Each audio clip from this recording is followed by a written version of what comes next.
Bienvenidos a Informe Enigma.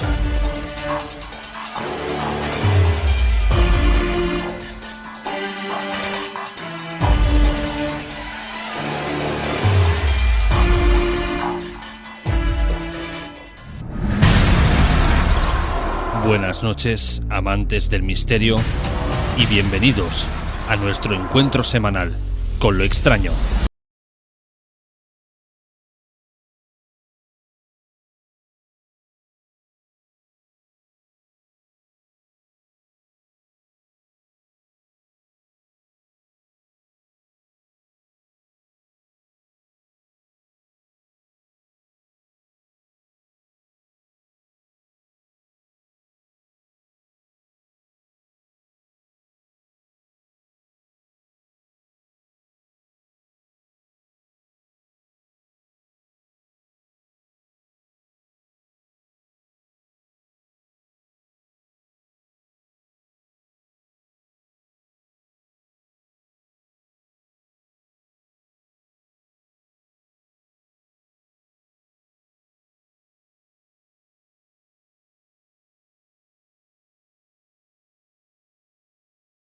Te recordamos las formas que tienes de ponerte en contacto con Informe Enigma. A través de Twitter, @Informe Enigma. Por correo electrónico, enigma-rpa@hotmail.com. O bien en la página de Facebook Informe Enigma. Contacta con nosotros. Y en unos minutos profundizaremos en el tema principal del programa de esta noche. Pero antes queremos recordaros que Informe Enigma está sorteando cada semana 2 entradas para el certamen de Magic Internacional. La semana pasada sorteamos las 2 primeras y en este caso la ganadora de dichas entradas es Mari Carmen Bravo. Pero ahora vamos a sortear las que pertenecen a esta semana. Y la respuesta a la pregunta que en breve lanzaré la encontraréis en el contenido del programa de hoy. Dicha pregunta dice así: ¿cómo se llamaba la primera víctima de Alien Burnos? Recordad que podéis mandar la respuesta a enigma-rpa@hotmail.com o bien en la página de Facebook Informe Enigma, o bien podéis dejar vuestra respuesta en los mismos comentarios de iVoox. La semana que viene sabremos quién es el afortunado o la afortunada que puede ir a Magic Internacional.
porque a cada paso que damos nos rodean cientos o miles de incógnitas, pero estos acertijos aún no descubiertos se pronuncian más evidentes en ciertos lugares del planeta.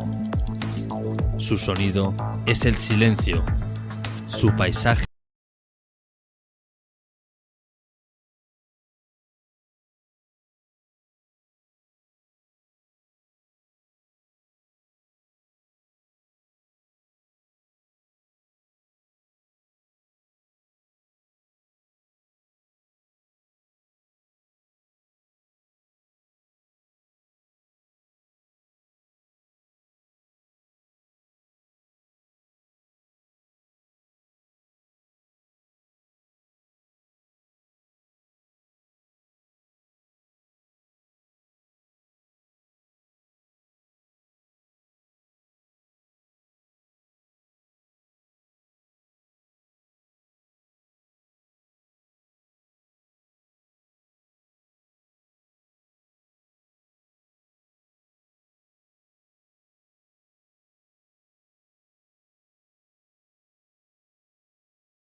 ...4 de diciembre de 1970.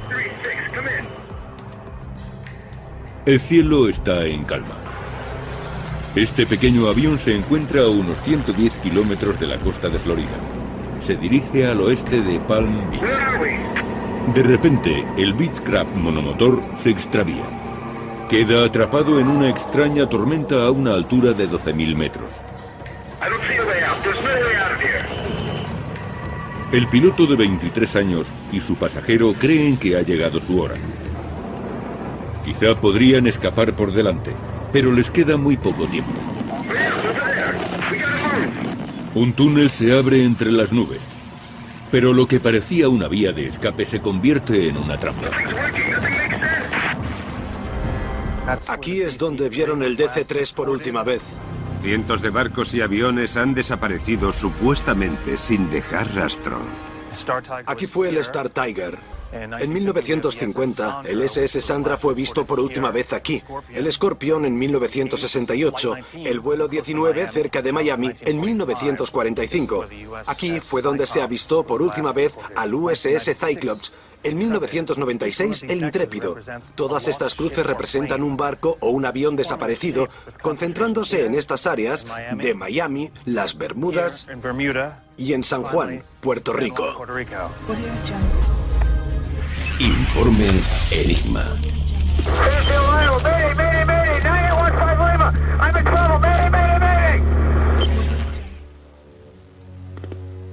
Esta noche volvemos a tratar misterios aéreos, volvemos a hablar de incógnitas que aún no están resueltas.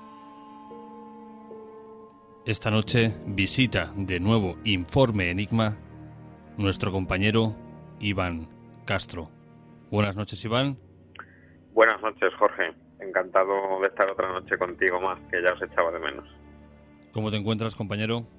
Pues muy bien. Esta noche de vacaciones, o sea que le dedicamos un ratito al mundo de los misterios aéreos y nada, a mantener en vilo siempre a la audiencia del programa con nuevas historias.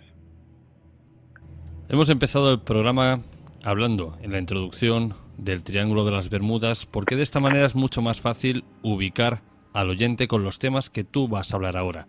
Hablaremos de lo que se conocen como las zonas del silencio o, como tú me decías anteriormente, los vórtices villanos. Pero entre estos podríamos, aunque no hablaremos en profundidad de él porque ya está muy popularizado, podríamos decir que el Triángulo de las Bermudas es uno de ellos. Exactamente. Casi que por dato famoso, por seña famosa, quizá el Triángulo de las Bermudas es el más conocido para todo el mundo, ¿no? Pero lo cierto es que a lo largo del planeta hay muchas zonas que son auténticas zonas misteriosas, que ocurren desapariciones insólitas, inexplicables, y esta noche vamos a repasar algunas que no se suelen comentar o tocar y que al final siempre nos centramos en el Triángulo de las Bermudas y siempre hablamos del mismo tema, ¿no? Pero desde luego hay muchas zonas que merece la pena citarlas esta noche y además con historias pero sorprendentes y enigmáticas 100%.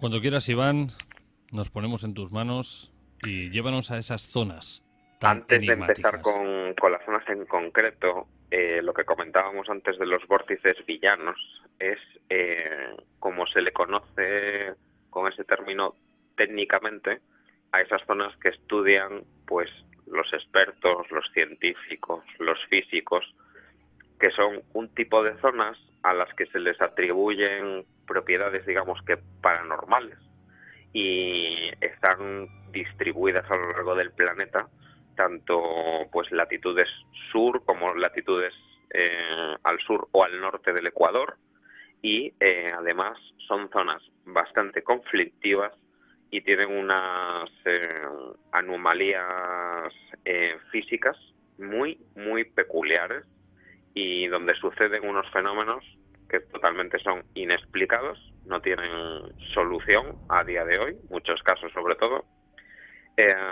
Según los científicos hay, como dicen ellos, gran cantidad de aberraciones electromagnéticas, o sea, los cambios electromagnéticos en estos puntos del planeta son bestiales, no se recogen en la mayoría de los otros territorios de nuestro planeta, y además son sitios donde se cruzan de forma brusca las corrientes de agua cálida y fría de distintos océanos, y quizá en esos vórtices donde se juntan todas estas características y donde se juntan estas perturbaciones electromagnéticas, pues sucede que al final afectan tanto a los instrumentos de los barcos como de los aviones, causan a su vez que desaparezcan pues de forma totalmente sospechosa, y lo cierto es que a día de hoy la mayoría de los expedientes no tienen resolución. Va por ahí un poco el caminado el tema de esta noche. La ciencia no da ninguna explicación lógica, Iván, a lo que ocurre en estos lugares. ¿No han sido capaces de llegar a una conclusión? Existen ciertos estudios que se han hecho, sobre todo, por ejemplo, por citarlo, ¿no? Para el único que vamos a tocar esta noche, el Triángulo de las Bermudas, pero existen ciertas zonas donde sí es posible variar la flotabilidad de los barcos, y al parecer ciertas partes del fondo marítimo del Triángulo de las Bermudas, por ejemplo, pues emiten una serie de gases, el suelo marino, que crea pues una atmósfera dentro del mar, en esa zona del agua, donde cuando la recorre un barco, deja de flotar directamente cuando pasa sobre esas aguas. Es un conjunto de gases, no me preguntes ahora porque no me acuerdo, pero azufre y no sé qué más, se mezcla con el agua, y como que el agua pierde esa salinidad que le hace flotar a los objetos, y al final lo que hacen es que los engulle y se los traga. Hay un vídeo muy famoso, en un reportaje que hizo el National Geographic demostrando esto, y demostró como un barco con esas características flotando en ese tipo de agua que se recreó, pues la verdad es que se hundía por completo, simplemente dejaba de flotar y se iba a pique, ¿no? Pero lo que no es explicable es que aparezcan un montón de barcos, por ejemplo, flotando con sus platos de comida calientes en la tripulación, todo ordenado, y que los tripulantes sencillamente hayan desaparecido como borrados por arte de magia, ¿no? Muy curioso. Iván, ahora sí, cuando quieras, adéntranos en esas otras zonas del silencio. Mira, la primera que te traigo esta noche es en Venezuela, el archipiélago de los Roques. Se hizo muy famoso hace pocos años porque desapareció el avión de este diseñador Missoni, que bueno, luego sí es cierto que al final se encontró en el fondo del mar, pero es una zona donde ha desaparecido un montón de aeronaves, de barcos también. Está situado en las islas caribeñas a 176 kilómetros al norte de Caracas. Tiene una extensión más o menos de 40 kilómetros cuadrados y además es un parque nacional marino. Además es el parque nacional marino más grande de América Latina. Hasta el año 2007 tenía 1.800 habitantes y a comienzos del siglo XX hubo una epidemia de peste bubónica que hizo que el gobierno venezolano autorizara la utilización de la isla del Gran Roque, situada en este archipiélago, digamos que como un lugar de cuarentena, ¿no? Su aeropuerto está además en esa isla, en Gran Roque, es la isla más poblada y la crearon aquellas primeras estructuras en los años 50, una serie de aviadores venezolanos. Aproximadamente al mes recibe unos 1.500 vuelos y tiene una pista de 1.000 metros de longitud. Hace poquitos años desapareció el avión de este diseñador de Missoni, que luego posteriormente se encontró, aunque estuvo varios días desaparecido, o varias semanas, mejor dicho. Pero desde los años 90 hay por lo menos 15 incidentes en esta zona que no han tenido una solución clara. Eran todos aviones pequeños que desaparecen, que se estrellan o tienen unas ciertas averías, pero uno de los casos más sonados ocurre en 2008, curiosamente un 4 de enero, el mismo día que desaparece el avión de Missoni también, hace pocos años, y es un avión, un LED 410, de la compañía Transaven, llevaba 8 italianos a bordo, de pasajeros europeos, además de pasajeros sudamericanos, ¿no? En total eran 14 ocupantes y solo se recupera uno de los cuerpos que iban de los pasajeros a bordo, ¿no? Concretamente el del copiloto, y se encuentra a 370 kilómetros de distancia al oeste del archipiélago de los Roques y solo a 19 kilómetros de la costa colombiana. Resulta que cuando lo analiza un médico forense, declara que el cadáver del copiloto está en un estado muy avanzado de descomposición, como para que solo haya estado unas horas flotando en el agua, porque resulta que el cadáver del copiloto lo encuentran enseguida tras desaparecer el avión. Además, las heridas que llevaba el copiloto no coinciden en absoluto con los traumas que le ocasiona a un cuerpo humano un accidente aéreo, y esa búsqueda, por supuesto, se mantiene activa gracias a las familias y al gobierno venezolano, etcétera, y en un primer momento se habló de un posible secuestro, incluso por parte de narcotraficantes que irían a bordo del avión, que lo habrían forzado a desviarse, etcétera. Y sin embargo, en la última comunicación del piloto, antes os dije que iban 14 personas a bordo, él dice que van 18 personas a bordo, que no cuadra con los 14 pasajeros manifestados o ocupantes manifestados en el plan de vuelo de salida del avión, ¿no? Había gente que no estaba reconocida en el plan de vuelo, en ese avión, y el piloto se supone que declara incluso la parada de ambos motores por la radio, pero sin embargo no hay ni una sola grabación que demuestre las palabras del piloto confirmando esa avería. El avión desaparece para siempre y solo se recupera en el estado en el que te he comentado el cuerpo del copiloto. Pero es curioso porque el 2 de marzo del 97, son 9 años antes, una Cessna 402 de la compañía Chapi Air desaparece con 6 personas a bordo, 2 eran italianos también, había entre ellos un abogado de Amnistía Internacional, había un comandante de la Aeronáutica Civil de Venezuela, y desaparece para siempre. Sin embargo, solo aparece el cuerpo de uno de los ocupantes, un australiano, y nunca aparecen los demás cuerpos.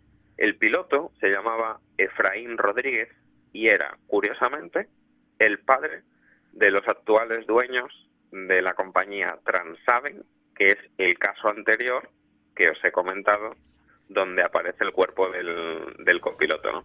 Este hombre volaba la aeronave unas 2 o 3 veces diariamente hacia el archipiélago de los Roques, y 2 minutos antes de aterrizar pues pide la autorización para completar el vuelo, para poder aterrizar en la pista, y de repente el avión desaparece. Se llegó a hablar de un posible infarto del piloto que llevara al avión contra el agua. No se comunicó ningún tipo de emergencia ni de mal tiempo, nunca apareció una balsa salvavidas flotando. Desaparecieron todos excepto el cuerpo del australiano que te comenté. Curioso, porque desde luego son 2 casos que van unidos, sobre todo pues por la rama familiar, ¿no?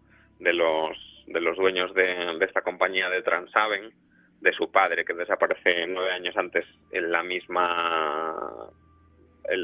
mismas circunstancias prácticamente.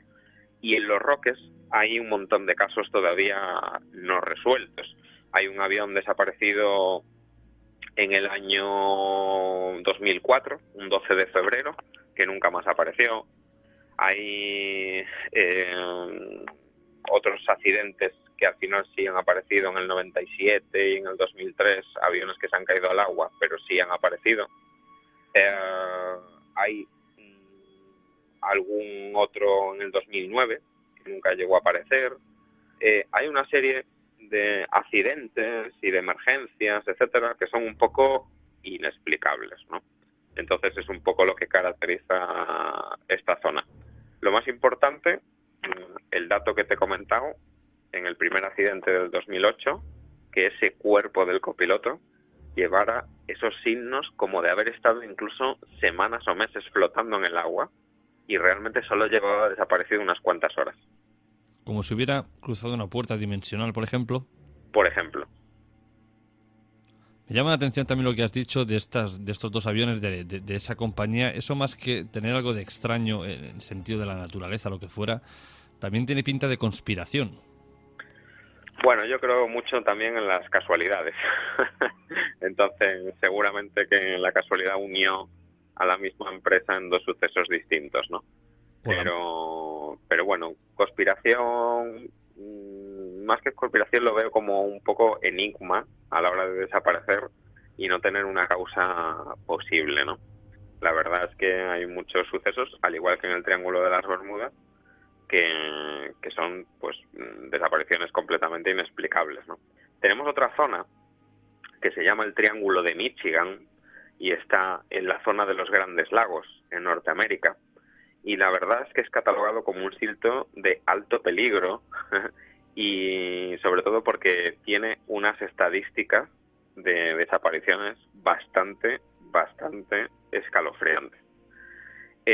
Hubo un historiador que se llamaba Frederick Stonehouse, era un historiador marítimo, y dice, o ha llegado a contabilizar desde el año 1679, donde está la primera desaparición fechada y documentada, que han desaparecido desde ese año más de 30.000 personas y ha habido 6.000 a 10.000 naufragios solamente en aquellos lagos, lo cual las cifras son bastante llamativas. La verdad es que sí, cifras realmente que dan que pensar. Iván, esto es una pregunta ya que te lanzo personal. Tú como piloto, si te hacen pasar por una zona así, ¿realmente sentirías miedo? Solo he sobrevolado el Triángulo de las Bermudas en algún avión de línea aérea, ¿no? Y siempre como que se te pone un poco en la cabeza, ¿y si me pasa algo ahora? ¿Me encontrará? Se te ocurre siempre un poco la misma pregunta, ¿no? Pero realmente yo pienso que un avión que vaya bien de mantenimiento, de instrumentación, etcétera, no debería de tener ningún problema. Pero claro, entramos ya en el terreno de lo inexplicable, ¿no? Y entonces ahí pues tenemos que descartar el sentido común. Yo soy de familia de marinos y mi abuelo, por ejemplo, era marino mercante, era jefe de máquinas de la marina mercante. Él recorrió el mundo varias veces en barco y él decía que cuando atravesaba esta zona navegando, el Triángulo de las Bermudas, que los manómetros, que era pues todo analógico, ¿no?, en los barcos por aquel entonces, tendían a retrasarse las marcaciones. Es como si las agujas fueran más lentas de lo normal. Eso se explicaría pues porque interfiriera un posible magnetismo desde el fondo del mar o en esa zona del planeta, de los campos electromagnéticos del planeta.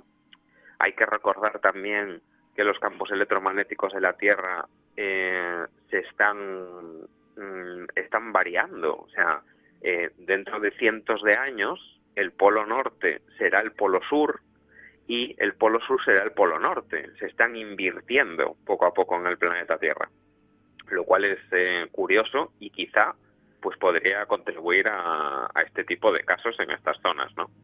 En el Triángulo de Michigan hay un caso muy famoso de un avión de la Northwest Airlines en 1950. Fue el vuelo 2501, llevaba 58 personas a bordo, 55 pasajeros y 3 tripulantes. Despega de Nueva York hacia Minneapolis y se evapora, además por arte de magia, literalmente, cuando está sobrevolando el Triángulo de Michigan. No apareció nunca ningún resto del avión. Incluso se montó una expedición por parte de una asociación que se llama Socios de la Investigación del Naufragio de Michigan. Se realizó una búsqueda a gran escala de los restos del avión debajo del mar, debajo del lago, perdón, en este caso. Y a día de hoy todavía se siguen realizando pesquisas en cuanto a la desaparición de este avión. Pero lo curioso es que nunca más se encontró absolutamente nada de este avión, ¿no? Desapareció prácticamente por arte de magia. Iván, en otro programa hablábamos contigo sobre la desaparición del vuelo de Malaysian Airlines. Uh-huh. Con toda esta información que estás detallando ahora, ¿no se te ha planteado la hipótesis de que quizás tanto estos pasajeros como este avión hubieran sufrido pues estos acontecimientos que estás relatando? Pues no sería nada descartable, porque estamos comentando casos y sucesos como si fuera hace cientos de años que hubieran sucedido, y lo cierto es que siguen desapareciendo aviones a día de hoy, causas totalmente inexplicables, ¿no? Lo que pasa que sí es cierto que en el caso del Malaysian tenemos un poco demostrada, entre comillas, la intervención de alguien dentro del avión que propició esa desaparición. Entonces, yo no me atrevería a decir que el caso del Malaysian Airlines pues es un suceso propicio de un avión que podría desaparecer en un triángulo misterioso. Por poder, podría ser, pero hay hechos, además están comprobados, que demuestran que alguna mano humana desconectó ciertos sistemas dentro del avión y a partir de ahí comenzó la historia del Malaysian Airlines, ¿no? Cuéntanos, Iván, en estos vórtices villanos, en estas zonas del silencio que tú estás detallando, ¿también ha habido algún tipo de fenomenología ovni? Sí, hay casos de ovnis, hay casos de OSNIs, de objetos submarinos no identificados, incluso también, ¿no? Y mismo, por ejemplo, en el Triángulo de Michigan hay avistamientos ovni continuos de forma bastante intensa. Es, digamos, una zona muy, muy caliente, y es tan caliente que incluso la Administración Federal de Aviación de los Estados Unidos creó en aquella zona un servicio especial para catalogar los avistamientos ovnis sobre el Triángulo de Michigan. O sea que imagínate de qué forma han oficializado lo que ocurre en esta zona, ¿no? Es bastante curioso, es como si la Administración española oficializara un poco los sucesos paranormales que ocurrieran encima del mar, ¿no? O encima de alguna zona en concreto, ¿no? Y la verdad es que incluso suceden cosas tan extrañas, por ejemplo en el Triángulo de Michigan, que existen hasta datos radar de supuestos aviones fantasmas que se cuelan en el propio radar del aeropuerto internacional de Chicago O'Hare, que es el que lleva el tráfico en esta región. Y de repente los controladores empiezan a tener puntos de aviones que realmente no existen, llegando a confundir continuamente a los controladores de vuelo y llegando a confundir el tráfico aéreo que están dirigiendo, ¿no? Entonces, se crea un servicio de información del lago Michigan en concreto para los aviadores americanos, para que veas qué importancia tiene esto en Estados Unidos, ¿no? Y la verdad es que las desapariciones en el lago Michigan, o sea, ya son tan graves y tan preocupantes que la propia administración tomó una decisión, creó ese servicio especial, se llama Servicio de Información del Lago, y lo que hace es que guía a pilotos y aviones que vuelan sobre el lago, le mandan continuamente informes de las condiciones de vuelo a tierra, y si hay un retraso de más de 10 minutos, aunque el avión esté en vuelo y no haya contestado por alguna causa, porque los pilotos estén ocupados, etcétera, se inicia, se activa automáticamente y de forma oficial un servicio de búsqueda y salvamento. No esperan ni siquiera que el piloto confirme si está bien o no. O sea que imagínate la importancia que tiene este tipo de zona en los Estados Unidos. Igual, ¿hay algún testimonio, algún relato de alguno de estos supervivientes o testigos que hayan dicho que han pasado, pues como bien hemos hablado antes, una puerta dimensional y hayan vuelto? ¿Hay algo que nos indique realmente que, de boca suya, que han vivido algo extraño en aquellos lugares? No. Realmente recogidos yo no he recogido ninguno, al menos que sea fiable. Entonces no hay muchas declaraciones, la verdad. Y la verdad es que cuando sucede algo así, o pocos o ningún testigo suele dejar. Entonces es difícil hacerse con un testimonio que diga o que describa lo que le ha podido pasar, ¿no? Pero me da a mí, conociéndote como te conozco, que aún queda algún avión desaparecido. ¿Que aún queda algún avión desaparecido? Sí, me refiero que aún tienes alguna zona más por ahí. Ah, sí, por supuesto. Sí, tengo un montón de zonas súper interesantes. Por ejemplo, tenemos también, no sé si cuando has hablado en tu programa del Triángulo de las Bermudas, has hablado del Mar de los Sargazos. Uh-huh. ¿Cierto? No sé si lo has tocado, pero bueno, te resumo un poco también. Es una zona bastante misteriosa también. Está situada junto al Triángulo de las Bermudas y es una zona muy característica porque no tiene apenas corrientes marinas, lo cual hace imposible la navegación a vela de los barcos.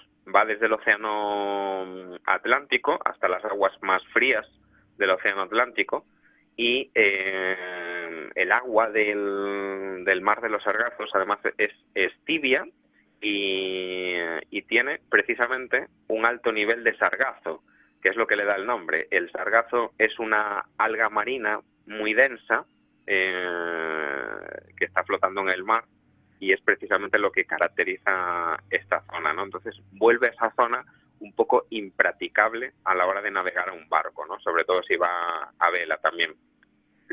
La fama del Mar de los Sargazos es que dice que secuestra a la tripulación de los barcos, que secuestra los barcos, que los deja a la deriva y que los deja vacíos.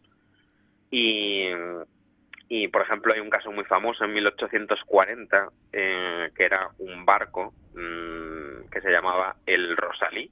Era un barco de mástil alto, como se le llamaba, y fue encontrado a la deriva, fue encontrado abandonado, ningún tipo de tripulación a bordo.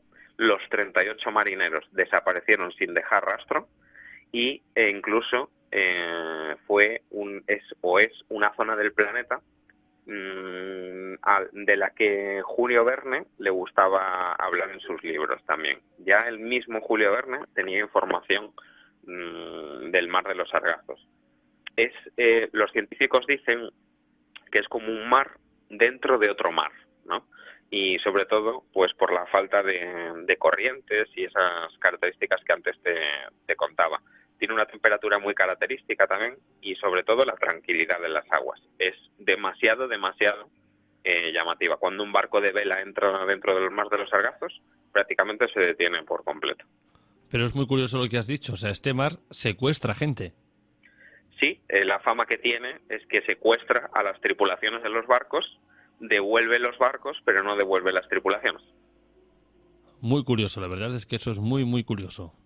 Y luego en España, pues tenemos el triángulo famoso de Esvedra, que está en el Levante español, se le conoce como el Triángulo del Silencio también, está, digamos, enmarcado entre el sudoeste de Ibiza, el Peñón de Ifach en Calpe y la costa sudoeste de Mallorca, ¿no?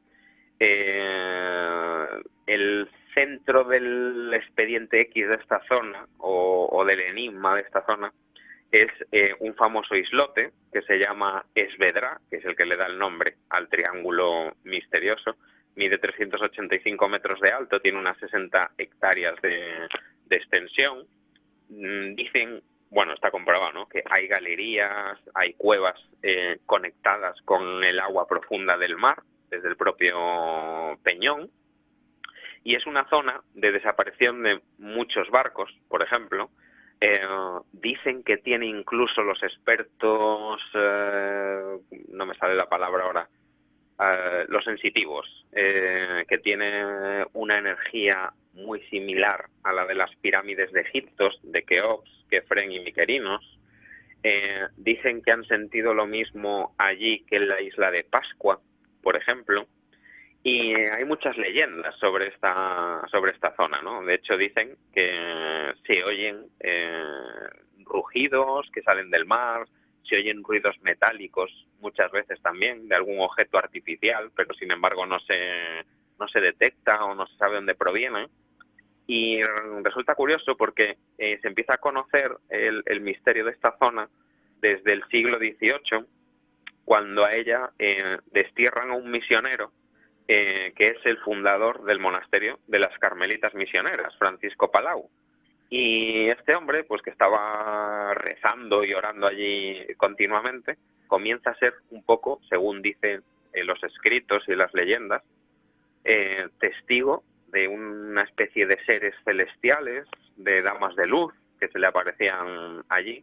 Pero hoy en día los pescadores que pescan por allí, sobre todo la pesca de bajura, ¿no? O sea, los que están muy cerquita de la costa, dicen que de noche a los barcos se les atraviesa por debajo de los barcos, bajo el agua, bajo los cascos del barco, una serie de luces muy veloces que cruzan por debajo de los cascos de las embarcaciones, que es lo que nosotros llamaríamos hoy en día OSNIs, ¿no? Objetos submarinos no identificados. Y luego, además, se hizo mundialmente conocido porque en la vertical del islote de Esvedra es donde realmente comienza el famoso caso OVNI del caso Manises, el 11 de noviembre del 79, que es el primer desvío de un avión comercial en el mundo entero a causa de un hostigamiento OVNI. Era un avión que iba de Mallorca a Tenerife y se tiene que desviar a Valencia, pues por el hostigamiento que aquel objeto, lo que fuera, causó a la tripulación de aquel carabel, ¿no? Curioso y muy importante saber los datos que hay en nuestro país. Ahora, gracias a esto, Iván, has creado otro tipo de turismo. ¿Qué más lugares tienes, Iván? Mira, antes de acabar con Esvedra, hay otro par de datos curiosos sobre esta zona.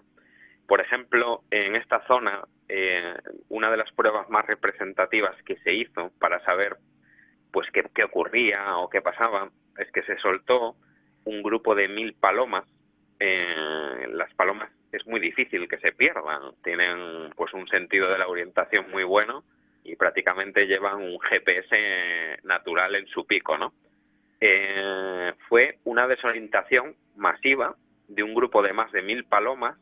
Se soltaron a 220 kilómetros mar adentro, desde el islote de Esvedra, todas desaparecieron y ni una sola volvió a ser vista. También dicen que las brújulas allí son incapaces de marcar el norte exactamente, que se vuelven bastante locas, como si le acercáramos a una brújula a un móvil y se vuelve loca e incluso la puedes desconfigurar y descalibrar y ya no sirve para nada, ¿no? Es una zona en la que los científicos han comprobado que no existe o no hay ningún tipo de variación magnética que se pueda medir, lo cual es bastante extraño que no pase absolutamente ni una sola línea magnética del campo magnético terrestre. Y además es una zona donde la interferencia de los radares de los barcos y los aviones es constante, no funcionan nada bien, está más que comprobado, dan fallos continuamente los equipos, etcétera, ¿no? Y hay una tradición, o eso cuentan, es un mito un poco popular que dice que el que se despide de la isla, de Mallorca en concreto, de Esvedra, que para poder volver a la isla, los visitantes se deben de despedir de la isla tocando unos tambores antes de partir. Y se cree, o la leyenda dice, que es así como así se llamaba la atención de las famosas sirenas que citaba Homero en su Odisea, en esos antiguos escritos, ¿no? E incluso Esvedra también está relacionado con Ulises, con ese héroe griego también, que era precisamente atraído por el canto de las sirenas que describe Homero en la Odisea. Con lo cual, como ves, es un sitio que tiene muchísima leyenda, muchísima historia, y las interferencias magnéticas, etcétera, a día de hoy son pues constantes, ¿no? Para terminar con esta zona, tenemos el 12 de septiembre del 79 una fotografía que se hace desde una zona que se llama Soller, y se ve un objeto volador no identificado, bastante luminoso, que emerge de las aguas, tiene más de 1 kilómetro, tiene más de, a ver cómo te lo explico, mar adentro, se ve a más de 1 kilómetro mar adentro, como emerge de las aguas y sale volando. Es una fotografía que existe por las redes sociales, que se ha catalogado como auténtica, no es ningún fake, etcétera, y la manejan los expertos. Está fechada el 12 de septiembre del 79. Es la prueba más fiable que tenemos de la presencia ovni en este triángulo español 100%, que es el triángulo de Esvedra en las Baleares. Esta imagen, si no recuerdo mal, creo que fue tomada por un mecánico. No tengo datos de quién tomó la fotografía. Sé que existe, pero no tengo muchos más datos. Bueno, hasta donde yo sé que fue un mecánico, y lo que tú has dicho es cierto, es una foto que se da por verídica. Cualquier oyente la puede encontrar en las redes sociales o en el buscador. Y realmente la imagen es muy inquietante. Es muy inquietante porque se ve una esfera totalmente luminosa flotar encima del agua, lo cual te hace plantearte ciertas inquietudes. Lo que pueda pasar. Hay casos también de barcos. Hay, por ejemplo, un famoso caso de un petrolero enorme. El petrolero se llamaba el Mar Atlántico y desaparece en la zona del Triángulo de Esvedra, y cuando lo encuentran, por fin encuentran el barco y aparece absolutamente sin ningún tipo de tripulante a bordo, igual que esa famosa historia del Mary Celeste, ese famoso velero que todos conocemos también, que desaparece pues en la zona de Gibraltar, etcétera. El Mary Celeste desaparece el 4 de diciembre de 1872 y cuando vuelve a aparecer a las pocas horas, aparece sin un solo pasajero, sin un solo tripulante, no hay ningún tipo de cadáver, no hay ningún signo de que haya habido una especie de naufragio o o les haya pasado algo grave dentro del barco. El barco, además, iba navegando en condiciones totalmente perfectas y va hacia el estrecho de Gibraltar, que es cuando lo encuentran, ¿no? Entonces, una zona demasiado caliente para este tipo de desapariciones. Uh-huh. Quiero añadir además un dato curioso, haciendo memoria. Tuvimos hace unos meses a un testigo directo del caso más importante, OVNI en España, que es el caso Hommel, que ocurrió en el año 1991 precisamente en Mallorca, y describía algo así muy parecido a esa esfera que fotografió ese mecánico.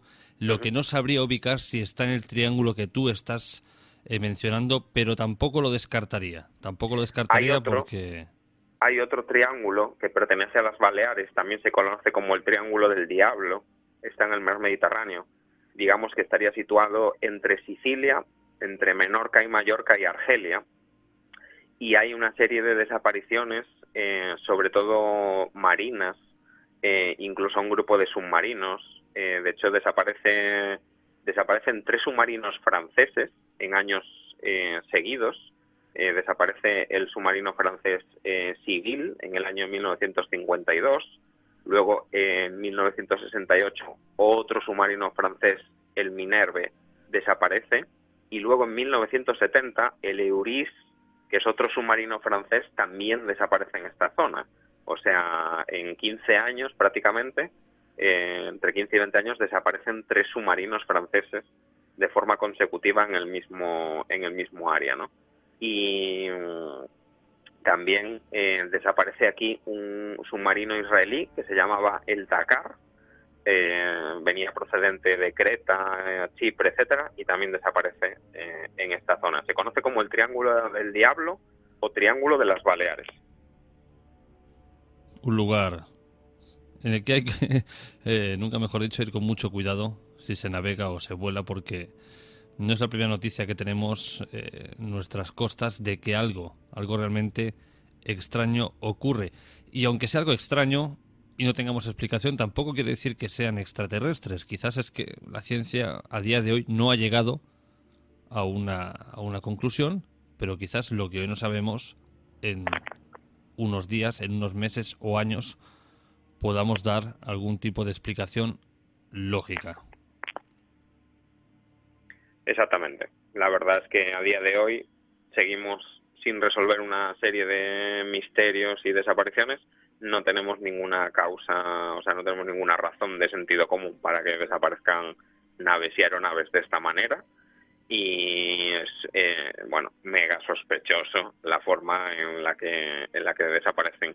Todos los científicos se unen en una misma conclusión, y que si el Triángulo de las Bermudas ya es peligroso de por sí en relación a este tipo de hechos, solamente existe una zona en el planeta que es infinitamente más peligrosa que el Triángulo de las Bermudas, que si quieres en otro programa pues lo describimos con más calma, que se llama el Mar del Diablo en Japón. No sé si también has hablado de él en el programa o no.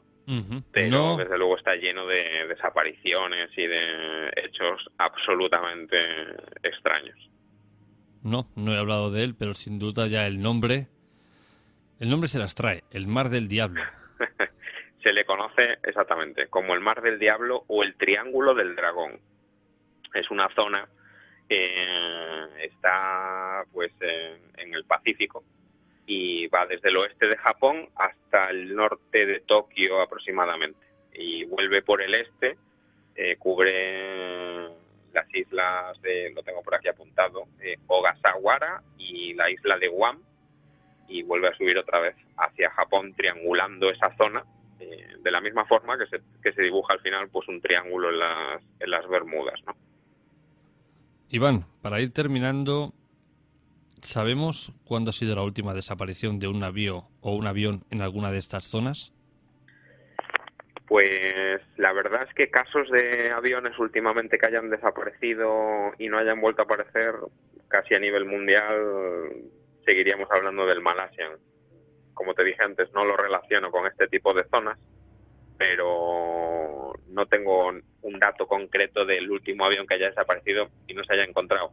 Sí es cierto, hay alguna desaparición de algún avión hace no muchos años, sobre todo en las Azores, a la hora de aterrizar.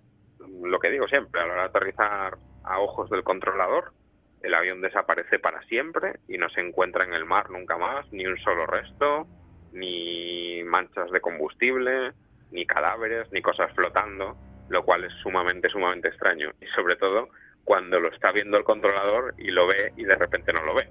Eso ya es, desde luego, bastante heavy, ¿no?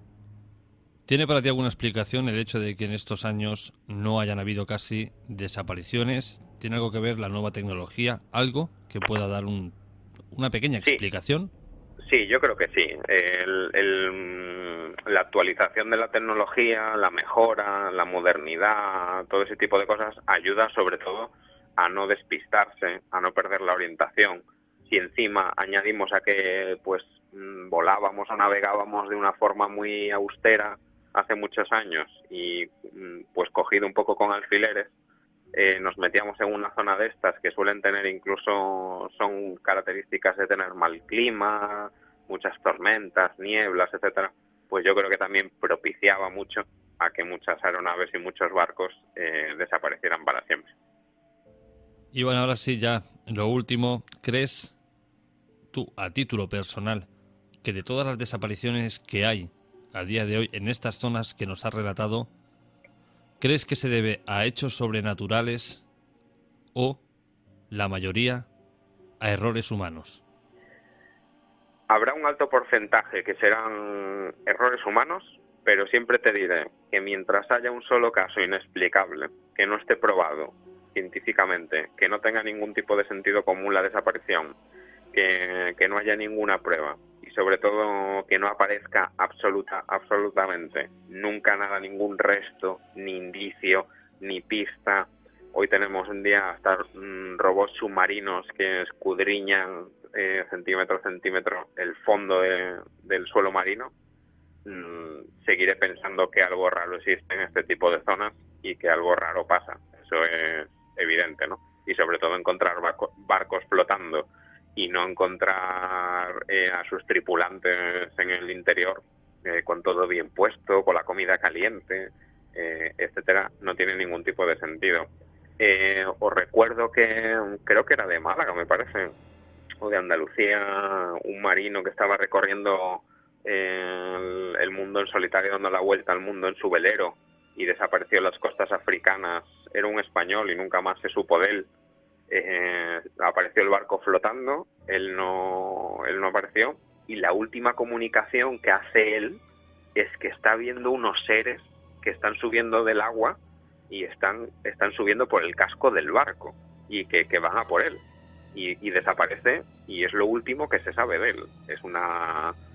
Podría mucha gente pensar que igual se perdió y entró en delirio y veía cosas que no existían, etcétera, o quién nos dice que no nos estaba diciendo la verdad, lo cual es francamente inexplicable, ¿no? ¿Quién sabe?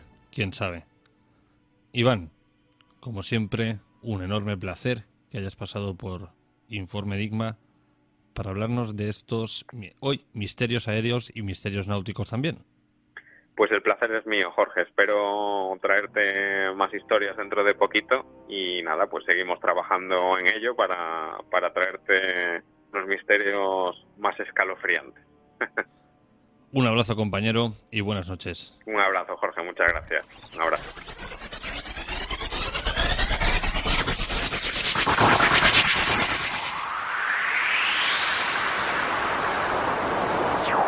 Informe Enigma.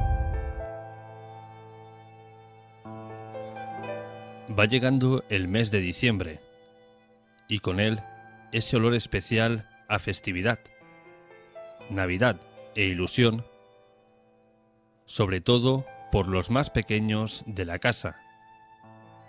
Pero curiosamente también llega otro olor, y es a misterio. Este año Valencia acoge un nuevo certamen de esta temática. La primera muestra de misterio y divulgación. Pero para explicarnos qué es y todo el contenido que lo forma, tenemos hoy en Informe Enigma a su director y organizador. Buenas noches, Luis Pisu. Hola, ¿qué tal, Jorge y oyentes? ¿Qué tal? Muy buenas noches. ¿Cómo estás? ¿Cómo estás, compañero? Pues nada, como siempre, atareado, muy atareado organizando esto.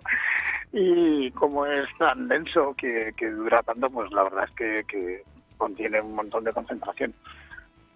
Luis, cuéntale a los oyentes qué es la primera muestra de misterio y divulgación.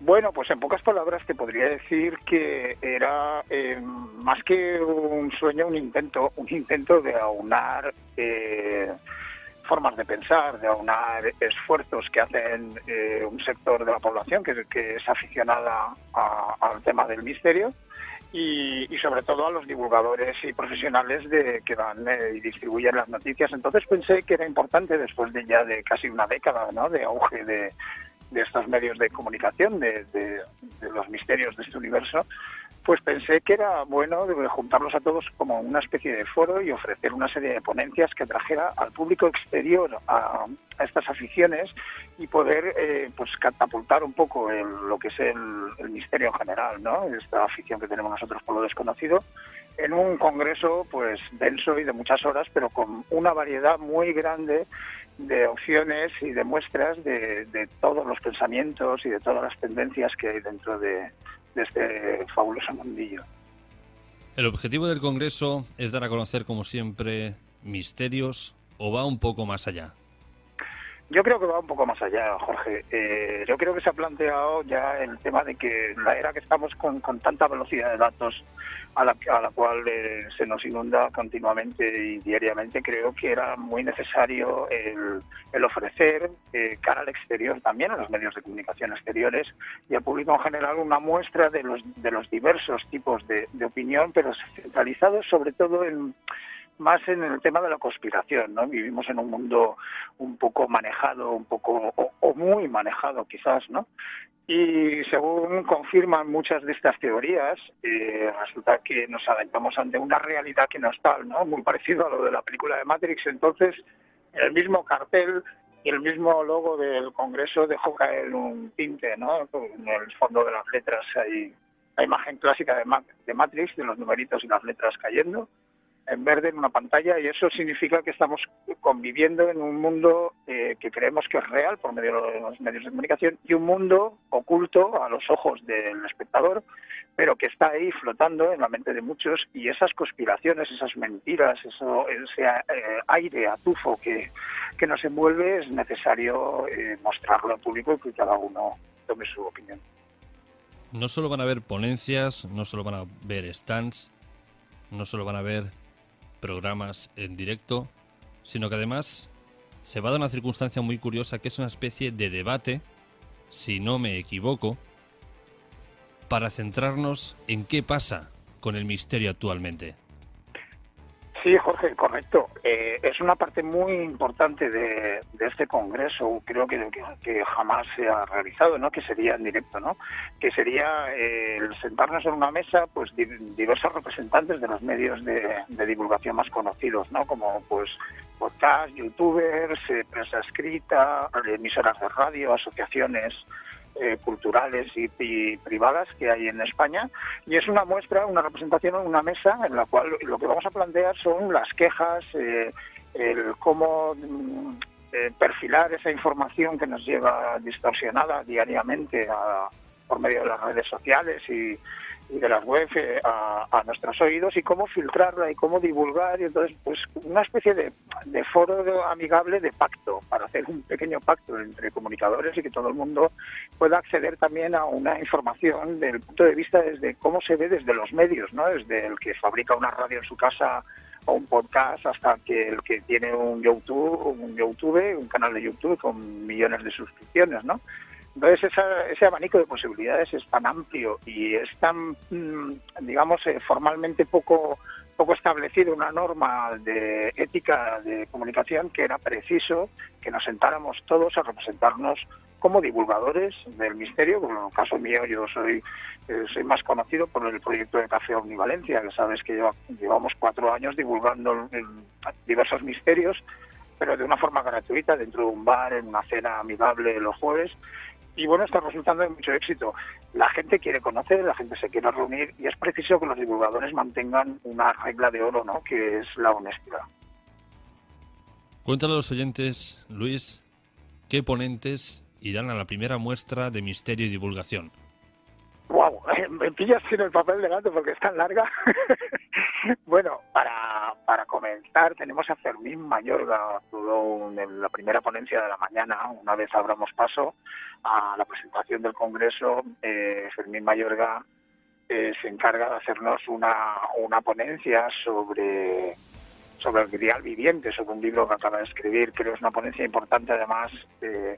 Es bonito, ¿no?, que alguien como Fermín colabore con este congreso. Luego, creo recordar que tenemos a Adolfo Gandino Campos, una conexión en directo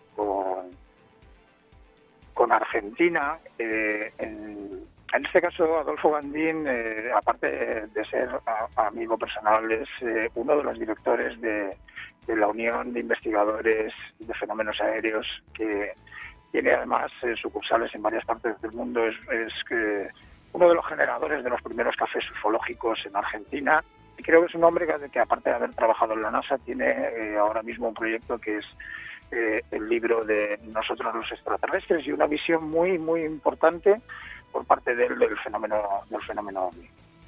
Luego, seguidamente, tendremos también una ponencia de Eva Girón y Pedro Manuel, de Eva Carrasco y Pedro Manuel Girón, que nos van a hablar de un poco más el tema más cercano a la espiritualidad y al contacto con seres de otras dimensiones o otras entidades que en el fondo nos ayudan a tirar el camino, ¿no?, y que están continuamente en contacto con nosotros.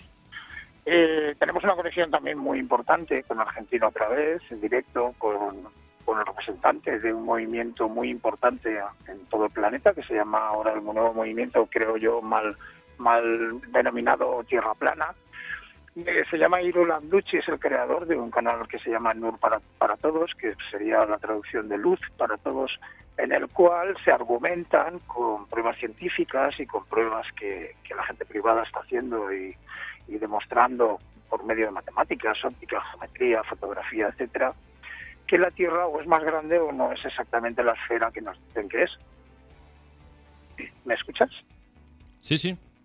Perdona, es que había ahí un pitido. Bueno, esa conexión es relativamente es importante dentro del Congreso, porque es una de las madres de la conspiración. No sé si sabéis, pero bueno, el tema de la Tierra plana, aparte de todas las características que tiene, aparte resulta ser muy crisposo entre la sociedad. Vamos a proyectar también un documental antes de irnos a comer. Proyectaremos el documental de Satan's Blood, un documental producido y dirigido por Luis Esquinas Mañez, en el cual pues nos va a narrar un poco en pequeños trazos, ¿no?, de la película famosa, no me acuerdo ahora, no es se me ha ido la cabeza, ahora lo diré. Bueno, y es el retrato de una película, es un documental cortito, además muy entretenido, sobre satanismo y sobre rituales de magia negra, ¿no? Está muy chulo. Luego damos paso por la tarde a la primera ponencia, creo que es la de Iván Martínez. Iván Martínez, empezando sobre alrededor de las 4 horas. Estaremos por la tarde viendo a Iván Martínez con una ponencia relacionada con todos los misterios que hay dentro de la Antártida.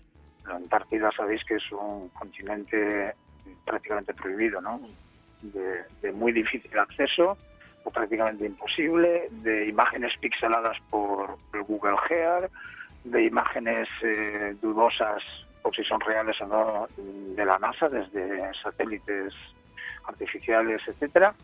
Y creo yo que en la Antártida era necesario tratar de ese tema, puesto que muchas teorías ahora van en caminos muy determinados y muy parecidos. Luego, por la tarde, tenemos a uno de los grandes también de la ufología española y creo que de habla hispana, ¿no?, en todo el mundo, que sería Salvador Freixedo. Salvador Freixedo, a sus 92 años, viene súper contento de participar en un congreso así, y de presentar un libro, además, que van a presentar prácticamente juntos, Magdalena del Amo y Salvador Freixero, que siempre van unidos de la mano, y presentar un libro que son conspiraciones contra la humanidad. Creo que es interesante tanto la visión de Magdalena como experta ufóloga y experta en abducciones, como la de Salvador, es jesuita y investigador del fenómeno ovni hasta la médula, en la cual lo he traído porque, aparte de la edad que tiene, que es muy de respetar que un señor con 92 años se venga tan fresco a un congreso tan largo, ya hay que cuidarlo mucho además. Y bueno, yo súper feliz de conocerlo personalmente, y aparte creo que sus aportaciones siempre son muy interesantes, ¿no? Aunque cause mucha polémica. Luego, después de esto, tenemos también a una de las grandes de la comunicación de las conspiraciones, que es Pilar Baselga. Pilar Baselga también es una de las grandes, puesto que es una de las pocas personas que he oído yo hablar muy claro, además sin pelos en la lengua, sobre la conspiración que hay en la educación, ¿no? Sobre cómo está manipulada completamente la educación. Y de hecho no va a hablar de educación en este congreso, pero va a hablar de una cosa muy paralela, que es nuestra moda, nuestros trajes, nuestros vestidos, nuestra manera de vestir y de actuar en la sociedad. Por lo visto también tiene una parte muy oculta, manejada por unas élites muy siniestras. Y Pilar Baselga, como catedrática que es de universidad y famosa escritora y ponente, creo que nos lo dejará bastante claro. Luego, creo que el broche de oro para acabar todo el congreso, que después de tantas horas estaremos cansados, pero ahí yo creo que viene un poquito de alegría, porque vamos a hacer 2 programas en directo de radio. Uno es el de Informe Enigma, al cual tú diriges, con Raúl Andrés, viene Fermín Mayorga como invitado, José Luis Jiménez, también uno de los grandes, Jack Fletcher, no nos olvidemos, es valenciano y viajero, aventurero, y nos va a contar cosas del Amazonas. Y bueno, como segundo plato también tenemos a otro programa de radio, que es lo de La Puerta Secreta. La Puerta Secreta viene, como siempre, en todas sus 4 secciones, pues Isabel Lauren dirigiendo, Nando Domínguez en la parte de ufología, viene Miguel Ángel Plana en la parte de cine de terror y de misterio, y viene Pedro Amorós, exactamente. Está por confirmar también la visita de un ponente que creo que ya está confirmada, que sería el abogado del caso Alcácer, que también por su enfermedad es muy de destacar que venga a un congreso de estas características, puesto que la verdad es que le cuesta bastante trasladarse, pero bueno, en esta ocasión quería conocer Valencia, visitar a unos amigos, y ha estado encantado de participar con nosotros. Ya os desvelaré el nombre cuando esté todo confirmado, ¿ok?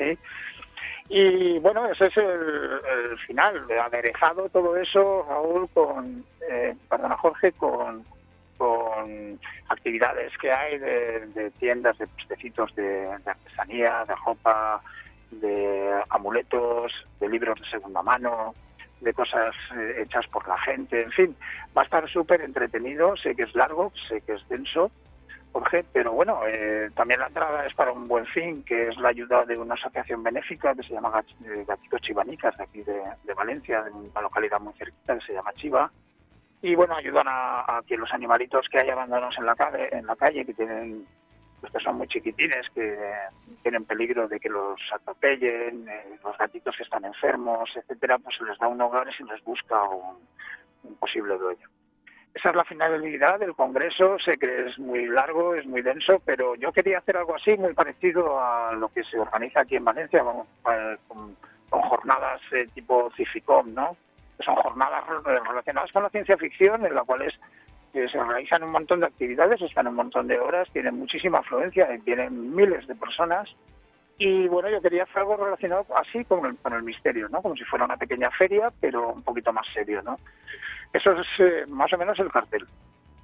Y ahora, Luis, para terminar, cuéntale a los oyentes dónde pueden adquirir su entrada. Bueno, vamos a ver. Tenemos en marcha una página en Facebook que se llama Muestra del Misterio y Divulgación. Podéis encontrarlo a través de la web de Google, si pulsáis el HTTP, las 2 barritas de los 2 puntos, en muestradelmisterio.wordpress.com. Luego tenemos que las entradas físicas se pueden comprar directamente en el edificio cultural de la Rambleta, es un sitio emblemático en Valencia que está desarrollando actualmente un montón de actividades culturales muy avanzadas y lo conoce prácticamente todo el mundo. Está en la zona sur, en la avenida Pío 9, y ahí podéis comprar la entrada física a 12 euros. En noticumi.com pues se pueden comprar las entradas vía telemática si eres fuera de Valencia, y dentro de la página web que os he contado de muestrademisterio.wordpress.com tenéis la oportunidad también de, si sois de fuera, por un precio muy módico de 50 euros, hay habitación con desayuno y entrada física también para los que sois de fuera. Creo que es una oportunidad muy buena. Pues Luis, con esto cerramos el certamen de primera muestra de divulgación. Te deseamos el mayor de los éxitos y bueno, a ti te veré el 8 de diciembre. Bueno, pues sí, Jorge, estaré encantado de conoceros, además porque solamente nos conocemos a nivel digital, pero estaré encantado de conoceros a todos. Estoy deseando que esta muestra se pueda repetir todos los años, que esa sería un poco la intención, ¿no? De que todos los años destinarlo a una asociación benéfica de ayuda a lo que sea, y poder colaborar con que el misterio, la divulgación, la calidad de la información, el diálogo entre las distintas maneras de pensar sobre el misterio, nos pongamos de acuerdo y hagamos que esto de verdad algún día sea más importante de lo que solamente parece que sea ahora, ¿no? Que es como un divertimento, ¿no? Pues con eso nos quedamos, compañero, y te deseamos el mayor de los éxitos y lo dicho, nos vemos el 8 de diciembre. Pues un fuerte abrazo, Jorge, y un saludo a todos los oyentes. Ya sabéis, ahí tenéis los datos y muchísimas gracias por la oportunidad. Un abrazo y buenas noches. Venga, hasta luego.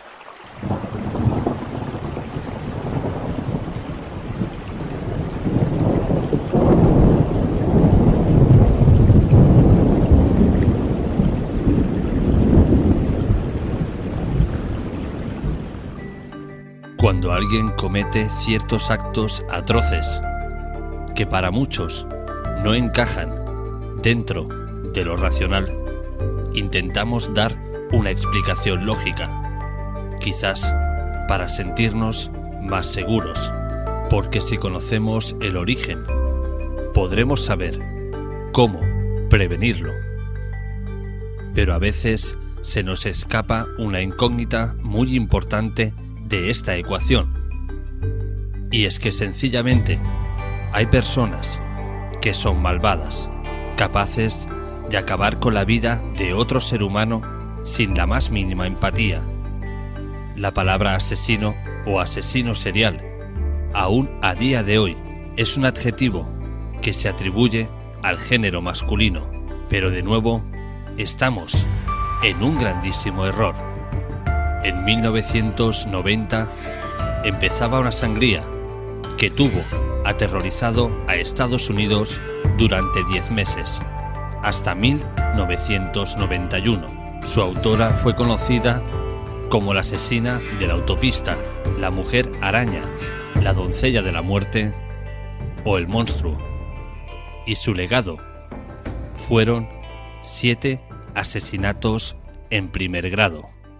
Acompáñanos esta noche a recorrer las solitarias carreteras de Estados Unidos para conocer en primera persona a Allen Burnos. Yo siempre quise trabajar en el cine. Pensaba que algún día sería una gran estrella. ¿Estás guapa? Sí. Supongo que se me podría tachar de soñadora. ¿Has venido? Estaba cerca y he pensado, me pasaré. Cualquier hombre que no esté ciego querría estar con una chica como tú. Hay un dicho que se me ha quedado para siempre. Todo lo que necesitas es amor y creer en ti misma. Señorita, ¿quiere que la lleve? Pero no acaba de ser del todo cierto. No sé, todos necesitamos tener fe en algo. Me gusta tu cara. Eres muy guapa. Lo único que me queda es el amor.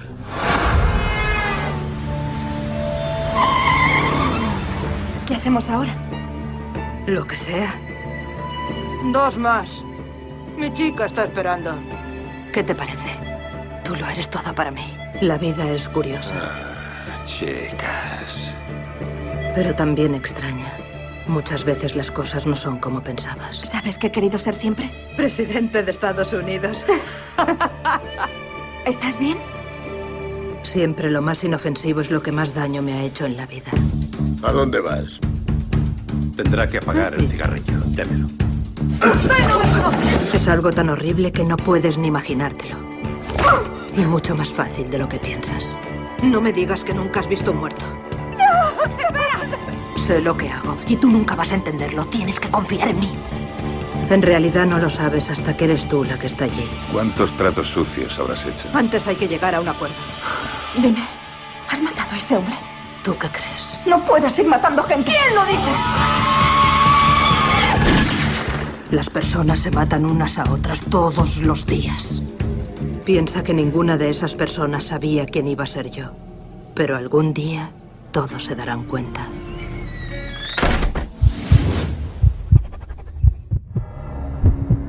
Jorge Ríos, Informe Enigma.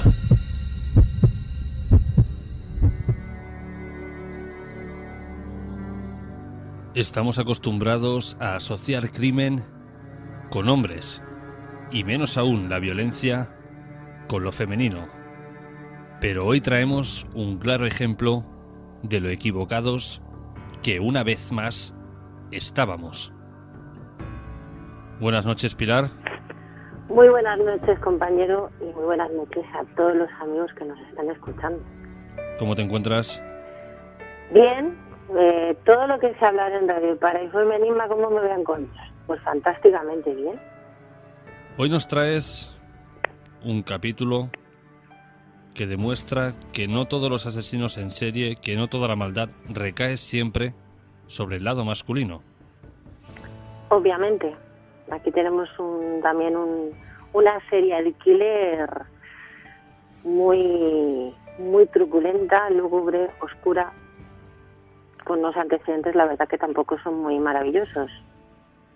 Quiero hacer un pequeño paréntesis, un pequeño hincapié, porque en estos días ha fallecido el mal etiquetado serial killer Charles Manson, y quiero aprovechar este momento para decir que aquellos que estén diciendo que Charles Manson era un asesino en serie realmente están equivocadísimos. Él jamás mató a nadie, por sus manos no corrió sangre, que se sepa. Sí que era un líder de una supuesta secta, que estos a su vez llevaron a cabo ciertos actos, pero él no entra dentro de lo que sería la categoría de un asesino en serie. No, la verdad que se han confundido, pero bueno, ya sabes cómo son los titulares y algunos medios de comunicación, pero creo que la historia es bastante conocida como para saber que no fue un serial killer, o sea, al contrario. Formó ahí que esto sería otra historia y otro programa, pero obviamente no fue un serial killer. Pero bueno, mira, ya que le pida cuentas que le pidan cuentas a él y ya que le explique allá donde esté, ¿no? Que creo que no será el sitio muy allá. Exactamente. Pero ahora sí vamos a hablar de un serial killer. Vamos a hablar de Aileen Wuornos, también conocida como la asesina de la autopista, la doncella de la muerte, el monstruo. ¿Quién era realmente esta señorita? Bueno, pues esta mujer, vamos a dejarlo así, atiende al nombre de Aileen Wuornos Pittman. Como tú bien has dicho, conocida por un montón de alias, pero si quieres, para no liar a la gente, pues la mujer araña. Pues esta mujer pues tuvo una vida complicadísima, muy difícil, porque ya llevaba los genes de la violencia desde que nació. ¿Y por qué digo esto? Pues porque, por ejemplo, su madre, Diane Wuornos, a la edad de 15 años, se casa con Leo Arthur Pittman, que tampoco era una joyita, era un presunto pederasta, y en 2 años de matrimonio pues tienen a Case, que es el hermano mayor de Aileen, y justo cuando se queda embarazada Diane de Aileen, pues el padre la abandona, y al tener a Aileen pues es como que es una carga para esta mujer adolescente y se la deja a los abuelos maternos, que por cierto los abuelos maternos tampoco eran unas hermanitas de la caridad, porque también la abuela le daba el alcohol y el abuelo pues abusaba cuando le daba la gana de su nieta, Aileen Wuornos concretamente. Esto lo cuentan la gente que convivía en el pueblo, ¿no? Donde ella nació, concretamente en Rochester, Michigan, que no hemos dicho que nació en esa ciudad, y nació en el año 1956. Bueno, pues en ese pueblo pues se conocía a todo el mundo prácticamente, y era muy conocida la historia de Aileen. Y de hecho, entre esos abusos se comenta que posiblemente tuvo relaciones. Ella se arropó mucho en su hermano Case. Algunas malas lenguas dicen que tuvieron hasta relaciones incestuosas. Y bueno, pues en el colegio era la burla de todos. También sufrió ese acoso escolar, ¿no? El mobbing que le decimos ahora. Y parece ser que ella ya empezó a prostituirse a cambio de unos cigarrillos.